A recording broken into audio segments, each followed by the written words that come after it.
Hi bro. Hi bro. నానిది దసరా డైరెక్టర్తో రెండో సినిమా ప్యారడైజ్ గ్లిమ్స్ వచ్చింది. యూట్యూబ్లో ప్రస్తుతం షేక్ అవుతుంది, అలాగే కాంట్రవర్షియల్ కూడా అవుతుంది. మీరు చూసారా? మీకు ఏమనిపించింది? చూసాం, చాలా బాగుంది ట్రైలర్ అనేది. దసరాతో మన నాని అన్న శ్రీకాంత్ హోటల్తో ఫస్ట్ హిట్ అనేది కొట్టాడు. అప్పుడు ఫార్ములో లేడు, ఒక్కసారిగా ఫార్ములోకి వచ్చాడు.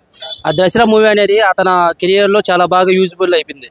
ఎందుకంటే దాని తర్వాత తీసిన సరిపోయిన శనివారం కూడా చాలా హిట్ అయింది అనమాట. అందువల్ల ఇప్పుడు ఉన్న ఇది హిట్ 3 కూడా ఇప్పుడు మంచి అంచనాలు ఉన్నాయి. అందులో ఇలా కూడా వచ్చింది కదా, ప్యారడైజ్ బిర్యానీ అని ఒకటి వచ్చింది.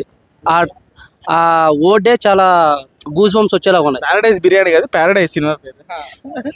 ప్యారడైజ్ అనేది వచ్చింది. ఆ ఓడే చాలా గూస్ బంప్స్ వచ్చేలాగా ఉంది. ఎందుకంటే అందులో ఉన్న మన నాని అన్న షర్ట్ ఇప్పి కొంచెం బాడీ చూపిస్తున్నాడు. అలా కాకుండా వాటర్లో నుంచి చెయ్యి పైకి లేపి ఏదో టాటూ ఒకటి ఉంది, అది మనం చెప్పలేము. కానీ చాలా వల్గర్గా ఉంది. కానీ ఆ ఒక్క సెంటెన్స్తోనే మూవీ హిట్ అయ్యేలాగా ఉంది. ఎందుకంటే అలా బూతులు మాడుతుంటే ఈరోజు యూత్కి నచ్చుతుందా, ఈ జనరేషన్ కిడ్స్కి?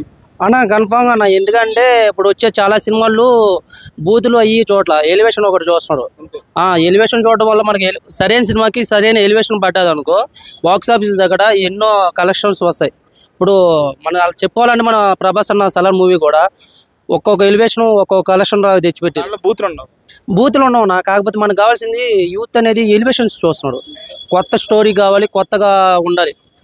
స్టోరీ అనేది ఎలా ఉన్నా పర్లేదు, అట్లా మనం చెప్పలేను. నాకు నచ్చుతుంది, నీకు నచ్చదు. కానీ ఒక్కొక్క మనస్తత్వం ఒక్కోలా ఉంటుంది. సరిగ్గా ఇలాంటి హిట్ కానీ పడ్డది అనుకో, అన్నకు కూడా పెద్ద ఇమేజ్ అనేది వస్తుంది. బాక్స్ ఆఫీస్ కలెక్షన్ అయితే షేక్ అవుతుంది ఈ సినిమాతో. ఒక 500 కోట్లు కలెక్ట్ చేస్తే ఇండియా వైడ్గా పాన్ ఇండియా లాంగ్వేజ్ 5 లాంగ్వేజ్లో రిలీజ్ చేస్తున్నారు కదా.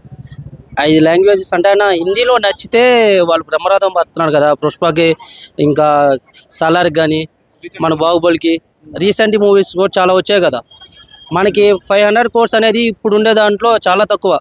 హిట్ అయింది అనుకో, ఏ లాంగ్వేజ్లో అయినా 100 కోర్స్ 200 కోర్స్ ఈజీగా క్రాస్ అయిపోతుంది. అందువల్ల ఈ సినిమా హిట్ అయింది అనుకో, నాకు తెలిసి మేబీ కొట్టొచ్చు, 1000 crores రా కొట్టొచ్చు. నాని కెరియర్లో ఇది అతిపెద్ద బ్లాక్ బస్టర్ అయ్యే ఛాన్సెస్ ఉన్నాయా? మేబీ అయ్యేలా ఉన్నాయి. ఎందుకంటే ఆ వేరియేషన్స్ అలా ఉన్నాయి. అంటే డైలాగ్ అనేది చాలా గూస్ బంప్స్ వచ్చేలా ఉన్నాయి. నేను ఆ ట్రైలర్ 3 times చూశాను, కానీ మళ్ళీ చూడాలనిపిస్తుంది. ఎందుకంటే అంత బాగుంది కాబట్టి. దాంట్లో ఒక్క ఓడ్ ఉందని చెప్పి మన సినిమా మొత్తం మీద రాంగ్ చూడకూడదు, డిసైడ్ చేయకూడదు. బ్యాక్గ్రౌండ్ మ్యూజిక్ ఎలా అనిపించింది? బ్యాక్గ్రౌండ్ మ్యూజిక్ చాలా బాగుంది. అనిరుద్ధ్ మనం చెప్పలేమన్నా. ఇప్పుడు దేవరా మూవీ వచ్చింది, దేవరాలో బాక్స్లో బద్దలు కొట్టాడు. ఇంకొచ్చి అప్కమింగ్ మూవీస్లో అన్నింటిలో అనిరుద్ధ్ అంటేనే మనకి తెలుగులో ఒక ముద్ర పడిపోయింది. ఎందుకంటే అతను మంచి క్రేజ్ ఉందన్నమాట. దేవిశ్రీ ప్రసాద్ తర్వాత అతనికే ఉంది. అది నానికి అయితే ఇది బిగ్గెస్ట్ హిట్ అవ్వబోతుంది, చాలా పెద్ద హిట్ అవుతుంది. ఎందుకంటే మనకున్న ఇప్పుడు చూసే జనరేషన్కి కావాల్సిన సరైన సినిమా ఇది అనుకుంటున్నాను నేనైతే. ఎందుకంటే ఆ విధంగా వెల్యువేషన్స్ అనేది ఇప్పుడు ఒక సినిమాకి మించి పోతానే ఉన్నాయి. దానివల్ల మనకి ఏంటంటే ఇంకా మన ఐడియా అంతే, దీనికి మించి ఉండాలి అనుకుంటున్నాం. అలాంటి సినిమా ఇది అనుకుంటున్నాను. Thank you.